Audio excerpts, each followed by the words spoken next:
So Okay. where do we want to start with that? Let's start with F91, I think. Yeah, because we talked about War in the Pocket last week. Yeah, Mm-hmm. F91, not bad.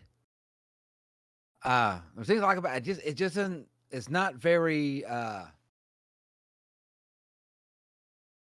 don't know. It's not very memorable outside the cool looking. Outside a couple of the suits. Yeah. On rewatch, there's definitely some things that I was like, yeah, I can't wait till we get to the bugs, or I can't wait till we get to the spin in the hands to use the beam sabers to block, and I can't wait till we get to the after image scene. But other than that, or the shell casing hitting the woman carrying the baby. But other than that, it was like, yeah, those are kind of the only scenes I remembered, you know? Yeah, it's not. I think it's worth a watch again. Yeah, it's a good movie, but it just doesn't hold. It doesn't maintain.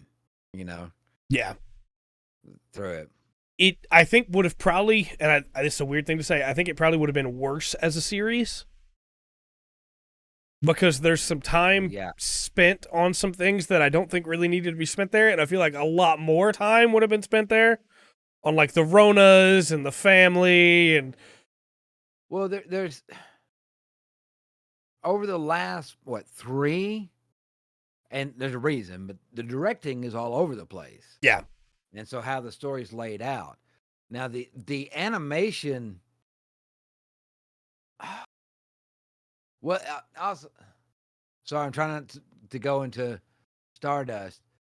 The animation. I'm liking where the animation is at. Yeah, it looks good. It looks good. Yeah. And I'm right there with Will. Crossbone animated would be great. I think Seabook Arno is a legitimately really good protagonist. Yeah. I think that Cecily is an interesting character that really needed more screen time for her and less for her grandpa and her mom and her adopted dad. Well, how many times that seems to be a common but it seems to be a common failure. It's like why sometimes when Gundam's like they're usually paying attention to the wrong person for too long. Yeah. It's like as much as I don't like what they did to Char and Char's counterattack, it could have worked if there had been a good setup for it. And instead the movie spends the entire movie just focusing on quests. And F91's not that bad with it. Cecily does get some good scenes. Yeah. But we don't ever get a setup for the fact that the two are interested in each other than just he takes her to a fair to put her in a competition to try and win, where it kind of seems less like he's got a thing for her and more like he's bet on her to win. Yeah. Yeah. But other than that, no, I think it's really good. I think it handles character death really well.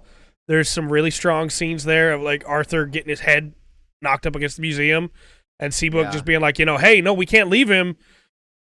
Well, you kind of got to. We're kind of getting a little more and more into that 90s edginess. Yeah. And it's starting to really show through.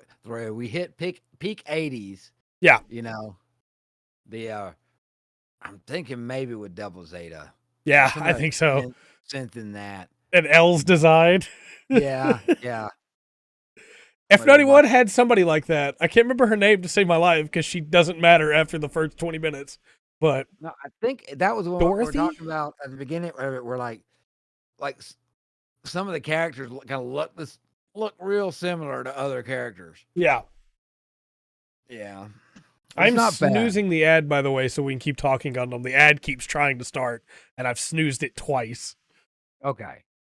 Well, there's not much more to say about it. This is, we're in the Stardust Memories. We watched the first 4 of that. Yep.